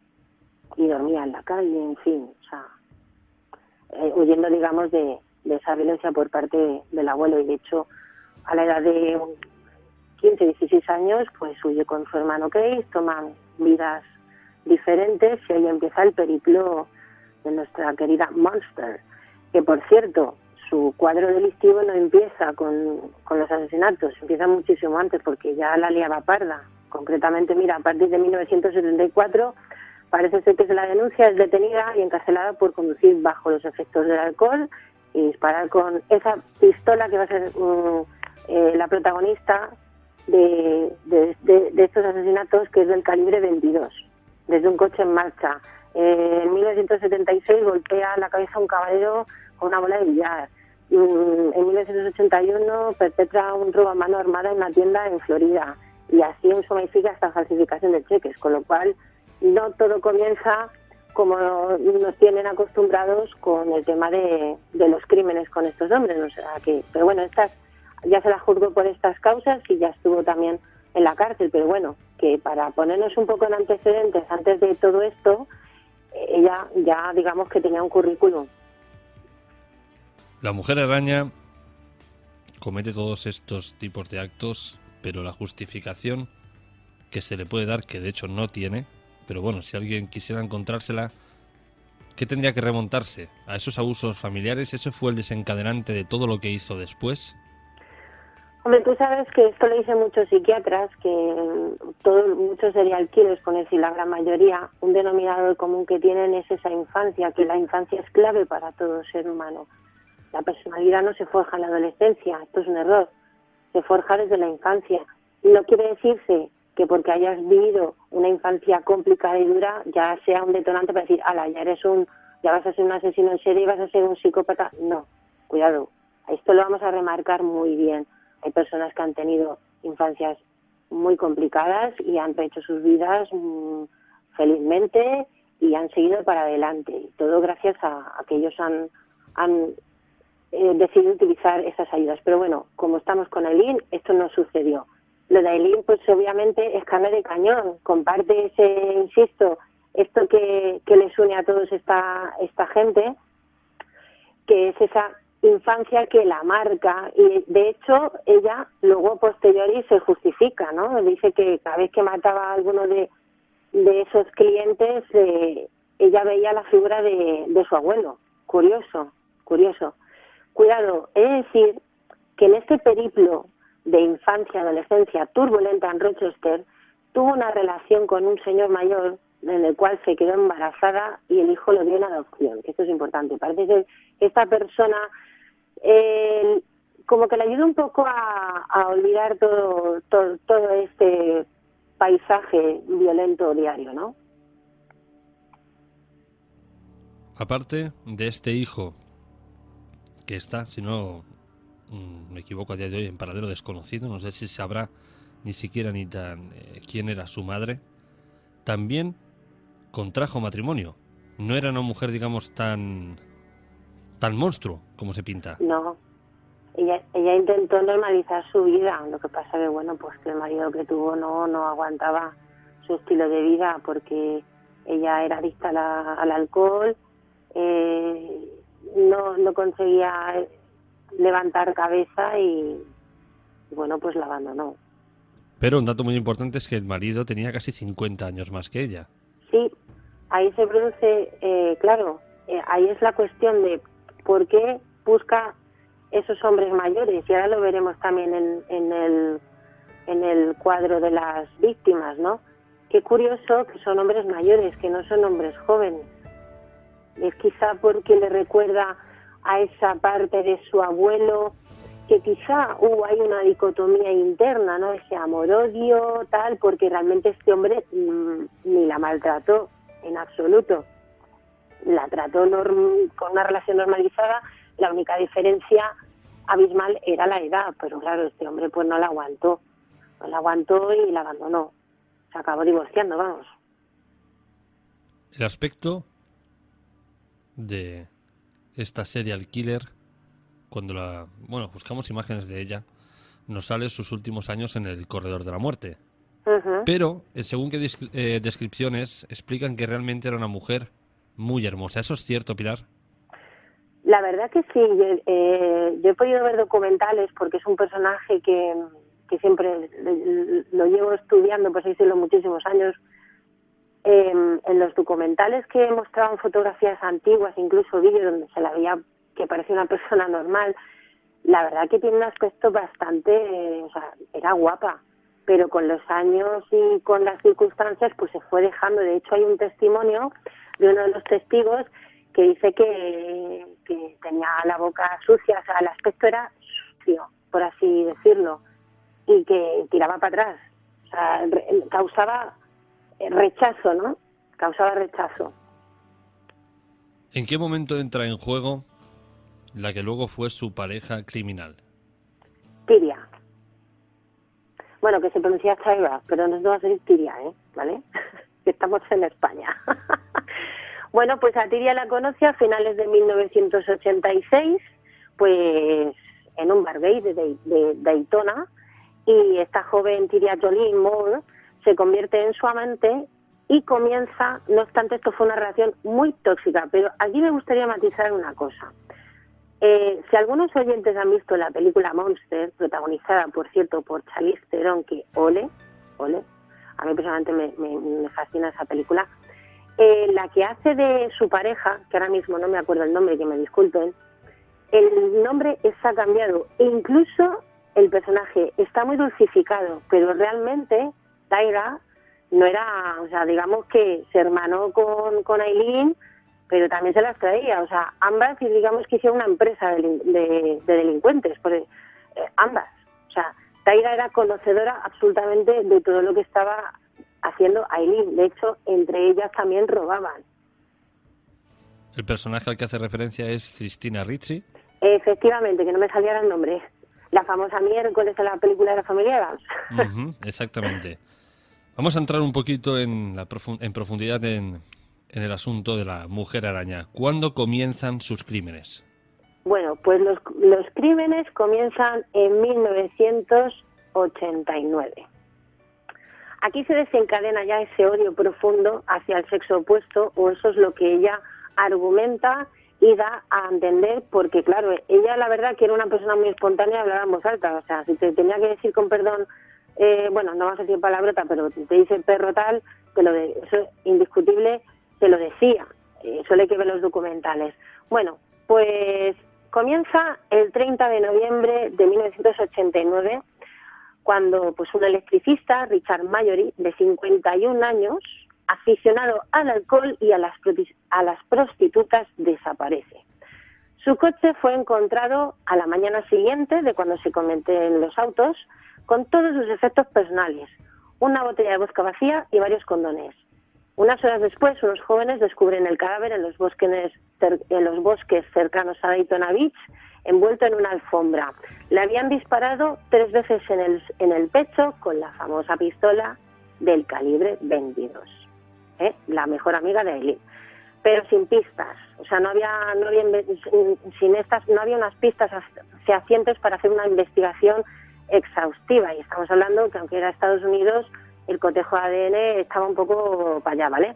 El caso fue archivado hasta que un año más tarde, el 1 de junio de 1990, pues hallaron los restos de otro hombre asesinado de 6 disparos. El cuerpo de David Spears, que apareció en los bosques del condado de Citrus. y el arma del homicidio pues era del mismo calibre. Eso sí, a la hora de cotejar coincidía el calibre de las balas con el calibre de la pistola, esta que ya te digo que utilizaba nuestra prota. Y curiosamente, si te das cuenta, los cadáveres donde son enterrados, pues a las afueras, ¿no? Si me cojo una prostituta haciendo esto, me la llevo a las afueras, aquí es donde Aileen perpetraba con frialdad esos crímenes. Y mientras los forenses efectuaban la identificación, se halló otro tercer cadáver con 9 disparos. Fíjate, vamos de menor a mayor en el número de disparos.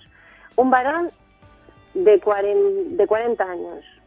Y solo habían transcurrido 5 días desde el segundo crimen. Y el cuarto se produjo el 4 de julio, pues cuando Peter Sims, de 65 años, pues desapareció durante un viaje de Florida a Arkansas, y ahí es cuando ya empiezan a aparecer notas en la prensa, porque claro, parece ser que hicieron fue todo un poco cutre. Algunos testigos las vieron a las dos haciendo autostop. En fin, tuvieron también entre medias un accidente de coche. Las intentaron ayudar, pero como que salieron huyendo porque empezaban a saltar a la prensa. Bueno, pues un periplo bastante importante, ¿no? Por así decirlo. Uh-huh. El arma al que haces referencia del calibre 22 es la misma en la que su adolescencia utilizó disparando desde aquel coche. Sí, la misma. O sea, que le tenía una especie de cariño a ese arma. Sí, digamos que esa pistola la acompañó desde que empezó a cometer actos violentos, pues hasta que la pillaron, ¿no? Con las manos, bueno, no, con las manos no la pillaron, pero casi, vamos. ¿Cuántas víctimas se llevó por delante la mujer araña? Pues si no he leído mal, y un total de 7 víctimas. Y eso sí fue de un serial killer, porque no había mucha diferencia de días entre una y otra. Bueno, a la vista está. Y con la última víctima, pues claro, metió la pata hasta el fondo, porque encima era creo que fue un inspector de policía que estaba retirado. Y aquello ya fue pues el detonante para que la pillaran. Pero claro, a mí esto me llama poderosamente la atención, porque claro, se hace un retrato robot de las dos, tanto de Aileen como de Tyra, que por cierto, estas se llevaban fatal. Como bien he dicho al principio, la relación era tremendamente tóxica. Creo que la relación se había roto en los albores de que la pillaran a Aileen. Y como que Tyra negoció con la policía, cuando la pillaron, a Tyra, negoció con la policía para librarse y lavarse las manos como Poncio Pilatos de un posible entrada inminente a prisión, porque Tyra, o sea, tiene todos los atenuantes para haber sido encarcelada por cómplice, no de haber matado, pero sí cómplice de ser conocedora de esos crímenes. Uh-huh. Porque luego Tyra cuenta la historia como la viene al aire, pero bueno, ahora veremos, porque el juicio, la verdad que, estaba claro que Aileen apuntaba a que fuera la perpetradora de todos estos asesinatos, pero tampoco el juicio, te creas tú, que fue un poco rocambolesco. No había testimonios fehacientes, las pruebas, faltas de pruebas. O sea, se guiaron básicamente por el testimonio de Tyra, que la señaló con el dedo porque la pilló en un renuncio. La pilló en un renuncio, en una llamada a presidio, que esto también aparece en la película, y cuidado, que la locución también aparece en los documentales, pues los oyentes quieren investigar. Que es cuando la policía, bajo coacción, le dice a Tyra que si no la delata va a la cárcel echando leches, y es cuando graban el testimonio y Aileen confiesa que para nada, que no se preocupe, que la responsable de todos los asesinatos es ella, no Tyra. Pilar, antes de entrar en la detención, el juicio y condena, ¿cuál era el modus operandi de Aileen?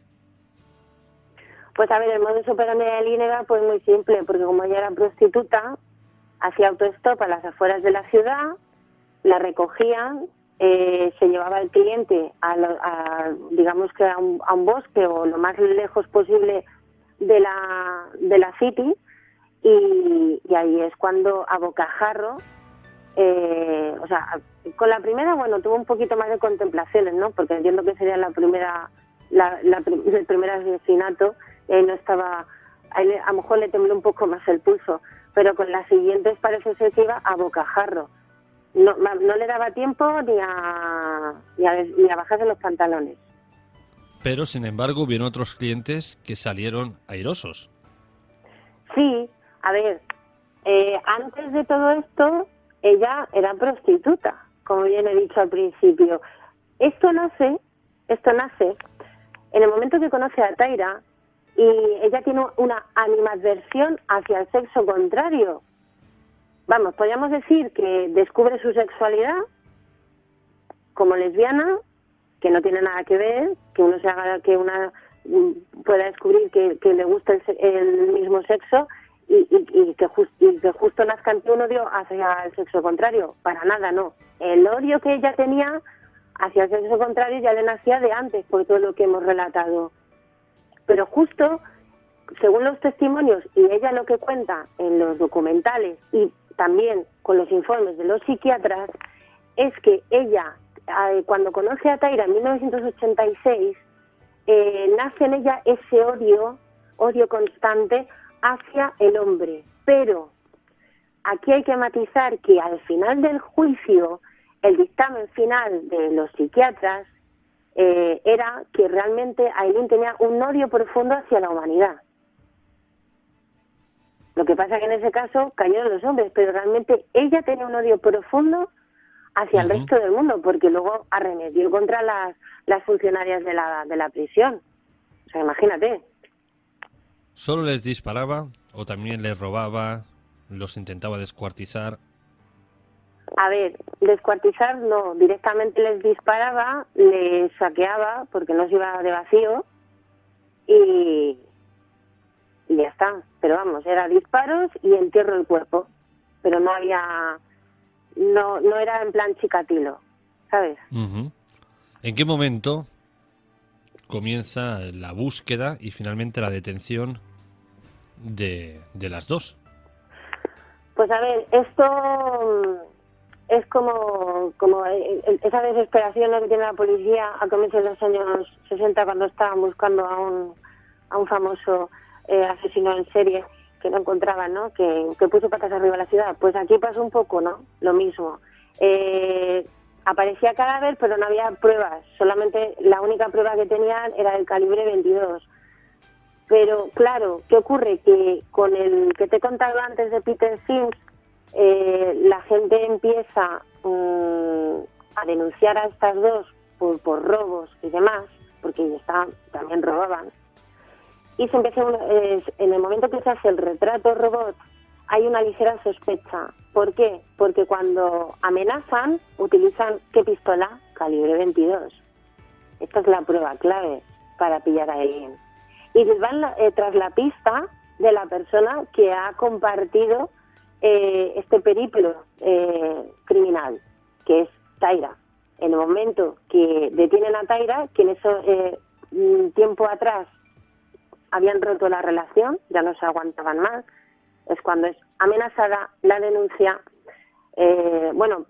denuncian los testigos, cogen a Taira luego testificará en el juicio, pero no obstante la pillan cuando la llama por teléfono, cuando es de forma preventiva pillada. Pues a Aileen la pillan, vamos al lío, en enero de 1991.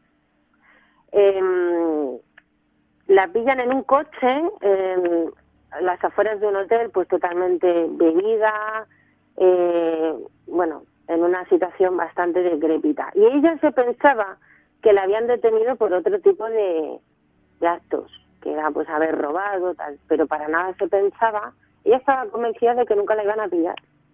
O sea, ella se había crecido en ese sentido. Ella se pensaba pues que la habían detenido por haber robado y por haber cometido actos violentos con su pareja en los hoteles, porque creo que las liaban pardas, destrozaban las habitaciones, constantemente eran denunciadas por los sitios donde pernoctaban.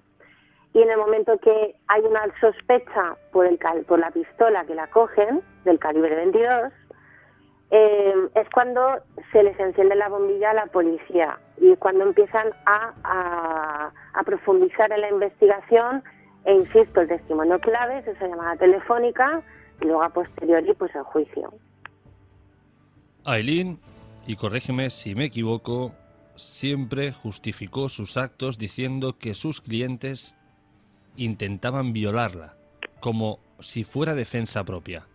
Efectivamente, ella argumentó en el juicio, ella dijo en todo momento que era inocente, porque como bien tú has dicho, se justificaba de que sus asesinatos los cometía porque eran en defensa propia por abusos, por violaciones por parte de sus clientes.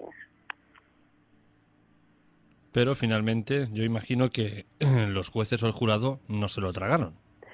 A ver, durante el juicio, a pesar de que se cometieron errores durante el procesamiento, falta de pruebas, testimonios contradictorios que argumentaban que la primera víctima en realidad había amenazado con violar a otras mujeres, y el puritanismo del jurado ante la condición de lesbiana de la acusada, que también esto también fue detonante, las cosas como son, para condenar a Aileen. Pero lo que fue la entrada así inminente a la prisión fue cuando Taira la señaló con el dedo en el juicio, mirándole a los ojos, diciendo que Aileen había cometido los crímenes de forma fría y calculadora, porque nunca la acompañó en la justificación del testimonio de Aileen. Porque podría haber dicho Taira, pues sí, abusaron de ella, la violaron, pero no, en absoluto. Ella contribuyó también a decir, no, ha sido ella, lo ha hecho a sangre fría, y encima también argumentó que Aileen la amenazaba constantemente. Bueno. O sea, yo creo que fue, como tenían ese amor-odio constantemente las dos, y como insisto, tiempo atrás, no hace mucho, ellas habían roto su relación, porque era una relación muy violenta y muy tóxica, pues acentuó más que Taira la señalara con el dedo. Cuidado, que cuando después de la muerte de Aileen, a Taira, que yo la he visto en algunos testimonios, se la ve un poco arrepentida, ¿eh? Pero precisamente aquí hay un patinazo por parte de la justicia, aunque bueno, haya diario, pero en este caso concretamente hay uno que llama muchísimo la atención, y es que si Taira sabía todo lo que estaba ocurriendo durante estos 10 meses, a esto se le llama ser cómplice, y eso tiene una condena. Por supuesto. Quizás no tan grande como la de la mano ejecutora, pero tiene una condena. Por supuesto. Digamos que ella fue su cómplice en todo momento. Ella era conocedora de todo lo que estaba perpetrando Aileen, pero en la película, si te das cuenta, eso lo obvian. Es curioso, ¿eh? Bueno. No sé en qué se basó el director en el guión. Yo he escuchado, por ejemplo, a Charlize Theron hablar en las premiers de la película. Ella victimiza mucho al personaje, y en cuanto a Taira le preguntan, pues dicen que, hombre, pues han tenido que utilizar un poco la imaginación y la creatividad, porque amenazó con denunciarle si aparecía su nombre real, ¿sabes? Entonces creo que tuvieron cuidado expreso con el personaje, lo que tiene Hollywood. Aileen reconoció sus 7 asesinatos. Sí, al cabo del tiempo, a ver, vamos a hablar de la condena. Durante el juicio ella se declaró inocente, pero ya te digo, aquí es un poco Charles Manson, ¿no? Daba una de cal y otra de arena. Había días que mostraba mucha pena, había otros días que mostraba un odio a la humanidad tremendo, se mostró muy maleducada también durante algunas sesiones del juicio, y fue condenada a cadena perpetua. A la cadena perpetua me van a dar hoy los oyentes. A pena de muerte. No sé qué estaría yo pensando. Estaba pensando en Charles Manson. A pena de muerte. Durante el periplo de estar en la cárcel, denunció a las funcionarias por abusos sexuales, tú fíjate, y al cabo del tiempo luego parece que entró en comunidad con Dios, con el tema cristiano, y como que hubo un arrepentimiento, pero realmente no se arrepintió. O sea, un arrepentimiento, como decirte, interno, ¿no?, hacia ella misma, porque se victimizaba de la vida que había llevado. pero no se mostraba arrepentida de haber asesinado a esas personas. Y de hecho, una de las frases célebres que lo dicen es que se lo merecía, lo siento por sus familiares, pero lo único que hice fue defenderme. Digo esto porque luego al final de tu intervención los oyentes escucharán la voz de Aline y sobre todo su última entrevista en la que ella habla con un periodista y sigue diciendo que tanto los medios de comunicación como la policía falsearon pruebas y que ella era totalmente inocente y que iban a ejecutar, perdón si te he roto el final de la historia, pero Aline fue ejecutada, precisamente eso, que la iban a matar siendo inocente. Claro, a ver, esta declaración que yo he dicho la dice cuando el juez lee el dictamen. O sea, esto lo dice porque, claro, le dice el dictamen y le concede unas palabras, y fue cuando dijo, pues, esto de aquí. Y el documental del que tú estás hablando, ahí muestra como una especie de que entra en comunión, porque es cuando ella parece ser que entra en esa fase de espiritualidad, de arrepentimiento. Y la verdad que cuando ves ese documental muestras piedad con ella, porque realmente no vamos a justificar, no estamos justificando, pero realmente esto es un claro ejemplo de un juguete roto de la sociedad, una persona que la podían haber reinsertado, por así decirlo, que el periodista, lo bueno que hizo con este documental es darle esa opción a que ella hablara con el corazón, quizá, porque a mí me dio la sensación que estaba más lúcida, que hablaba mucho más seria, más como más firme, y incluso daba esa credibilidad cuando hablaba.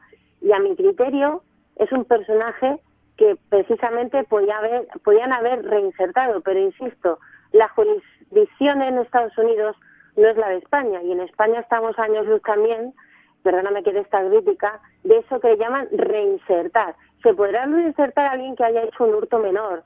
Pues o sea, robar una bicicleta en su momento porque a lo mejor estuvo en la heroína, etc. Pero hay casos de verdad que son carne de cañón para los jueces en Estados Unidos para decir, a la hoguera, por así decirlo. Y a mí me da la sensación que esta mujer, que será un monstruo, todo lo que tú quieras, porque estamos hablando y opinando en función de una serie de libros, de prensa, de documentales que hay donde ella habla de todo esto. Y digamos que ese fue su testamento verbal, pero posiblemente pues podían haberla metido en un programa de reinserción. ¿Por qué no? ¿Por qué no? Háblanos, Pilar, ya para terminar, de las condenas tanto de Aline como de Taira. Bueno, pues Taira, y aquí tengo la duda, pero creo que se libró de la cárcel. Pero sí fehaciente que Aileen fue condenada a pena de muerte. El 30 de enero de 1992 fue declarada culpable de homicidio en primer grado y fue condenada pues a muerte, y se produjo no sé cómo llamarlo, no quiero llamarle asesinato estatal, pero se le procedió a la inyección letal el 9 de octubre de 2002. Y ahí ya terminó la vida de la mujer araña, de la asesina de la autopista, de la doncella de la muerte. Bueno, infinidad de apodos cayeron sobre Aline Wuornos. Bueno, como he dicho a los oyentes, ahora, después de tu intervención, escucharán unos minutos, porque realmente es larga, pero es una entrevista en la que ella no es que se arrepiente, sino que se defiende, continúa defendiendo su inocencia, y lo que más impacta de esa entrevista es que son horas, no días, sino horas antes de que le apliquen la inyección letal. Exacto. Pilar, como siempre, un verdadero placer. Igual. Que hayas pasado por nuestro programa y para darnos esta otra visión, ¿no?, de los serial killers, que no siempre son hombres y que también hay mujeres, y que cuidado con ellas. Sí, mira, para finalizar y no enrollarnos más, la maldad y los actos de violencia e impulsividad está en todo ser humano, da igual el sexo, el origen, la cultura, como se quiera llamar. Esto puede nacer en cualquier persona. Y cuidado, que el peor enemigo del ser humano es nuestra propia mente. Pues con eso nos quedamos. Un abrazo y buenas noches. Buenas noches a todos. Un abrazo.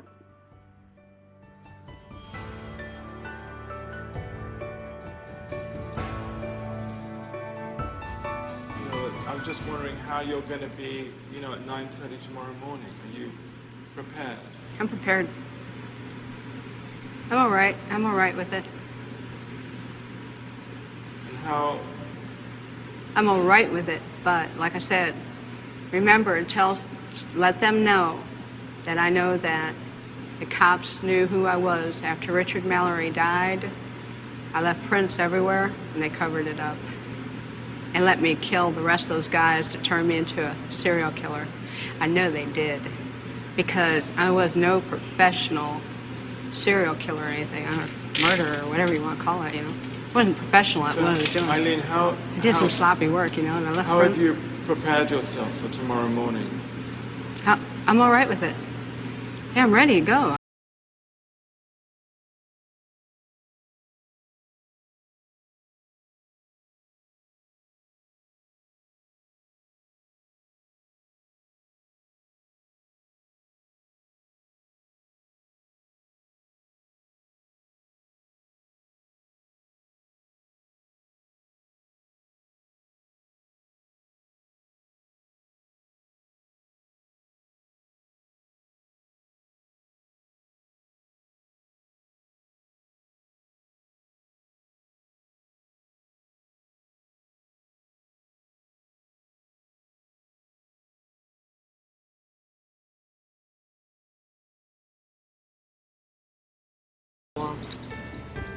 Y con esto, queridos oyentes, llegamos al final del programa de hoy.